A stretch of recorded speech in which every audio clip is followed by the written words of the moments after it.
everyone, and welcome back to Raising the Paws. If you're new, I'm PJ. I'm a mom of 6, and today I'm just going to share with you kind of our daily life and what it's like, being a mom of 6 and homeschooling.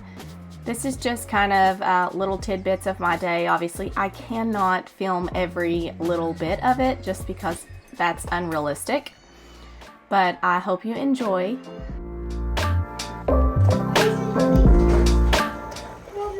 I don't really think there's anything that fully prepares you for motherhood. If anything, I took all of the prerequisite classes for this job. I started babysitting at 11 years old. I always loved babies. If there was babies in the church, I was going to sit with them to help and hold the babies. I always helped with my younger cousins. And my parents started foster care when I was 15, so I really enjoyed getting to help with all the little kids. I went on and started working in a daycare center at 18 and really enjoyed that, working with all ages of kids, and then went on to teach children. So I feel like my life has completely been wrapped around children, and this was all before staying home to raise 6 of my own. Now, there's always new things with each child you add. I can look back and remember my first, it being very hard because I'm a new mom and I didn't know what I was doing, and I had to really just learn everything firsthand. And then with my second, she was very much planned, and we just kind of had everything in order. We had had a home big enough for us all, and we had stable careers, and it all just seemed to kind of fall into place. And I feel like bringing her into the world, everything was just very put together. Then with my third, I had lost a brother tragically, and my husband had lost a brother tragically, all within the same 7 months. And it was very hard. And 2 days before my brother-in-law passed away, my husband and I found out we were pregnant with baby number 3. So needless to say, it was very challenging. Afraid to share the news that we had just found because of the tragic loss of loved ones, and we knew the heartbreak that was happening. But not only did that, we moved a couple of times with pregnancy of baby number 3, and this was a very hard and trying time for us.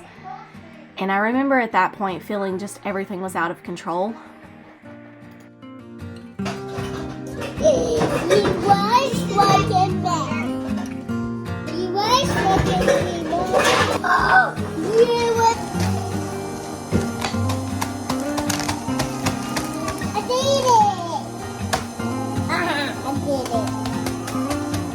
He did it. He was tricking me. You tricking me. What's the matter?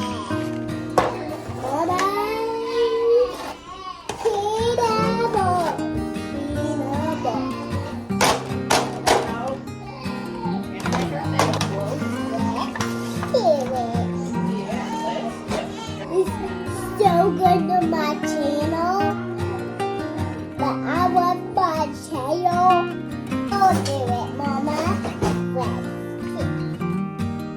Every odd, Mama. It's gonna be everybody's. Let's do it. Let's do it, Mama. Can you put this in there?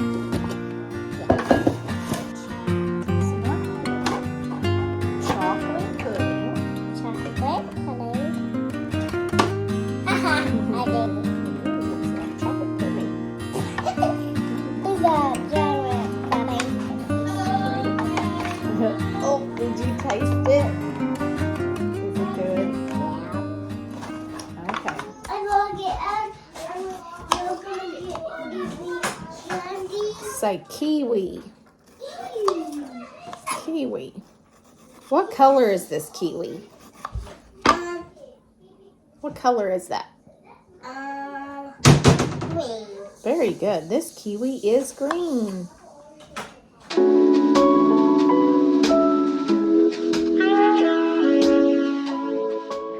And baby number 3 just seemed to kind of throw me off track. He is my wild, crazy man, Luke, and he was our first baby we welcomed into the world in Kentucky. If you don't know, I had my first 2 in Florida. That's where my husband and I lived before moving to Kentucky. And number 3 just really threw me off because I feel like as a mom, I had one hand for one child and another hand for another child, but then baby number 3 was a little bit harder because it's like I was outnumbered. But after Luke, I found out I was pregnant with number 4 when he turned a year old. Now, my second and third kids were breastfed, so by a year old, with both of them, I found out I was pregnant again. And that's how they just started getting closer. And then when my 4th was right at a year old, or before, I found out I was pregnant with baby number 5. Now, baby number 5 really threw me for another loop because everything was kind of, just fine. I'd had the kids about 2 years apart up to this point, besides my first. And my oldest was a lot of help, with baby number 5. But he had really bad acid reflux. I'm talking from birth. And it was not like anything I'd ever seen or dealt with. And to a postpartum mama who's trying to heal, who already has several children, it was very challenging. And I feel like at that point, I really did not know what I was doing. I struggled with, wanting everything to be done very well. Now here's the kicker. This very sick little child with acid reflux who was not gaining weight very well, almost labeled failure to thrive. He was doing well because he was very long, so he looked like he was bigger, but his weight was very low. I found out I was pregnant when he was 5 months old because he wasn't able to breastfeed past around 10 weeks. So I found out I was pregnant when he was 5 months old. And this is when I really just gave it to the Lord. And I was like, Lord, you would not give this child to me if you didn't think I was capable. And let me tell you, you're not alone if you feel like you're not capable of raising the children that you're given. I felt like I did not know what I was doing. I was struggling within myself, but I had faith in God to show me the way. And that was the strength that I drew from. I kept going to him and my husband, and I was just like, please, there were times when I would just say, please, pray for me. I'm struggling. I wish you felt the same, and I'm acting stupid like every day. Don't know what to do or what I should say, because there's so much selflessness in motherhood and living in a generation where everyone's claiming self-care and take care of yourself and all of that. Sometimes I can realize and get kind of, victimized or play victim in all of this, that there is no time for myself. Usually I wake to someone needing something. Even if I wake early, sometimes a baby needs a bottle. And there are needs all day long with 6. We are home together, and that I'm very fortunate. I'm very grateful. So I'm not the victim here. I just have to properly prioritize what is important. And I kind of described it to my husband the other day. I feel like an ER nurse where you're getting like different things coming in at once, and it's like assessing the scene. Who needs more help in this moment? And I have to just really assess, is this room that needs to be cleaned a bigger deal than this baby that's screaming and crying and needs mama? That's just normal motherhood. And with everyone, I want you to know that God does give grace and wisdom, and I have to pour from that daily. I remember what it was like to have 1, and it was hard. I remember what it's like to have 2, and that was hard too. But it does become different the more you have. And it's just more reason to know that we aren't enough, but God is. And He provides and gives everything that we need.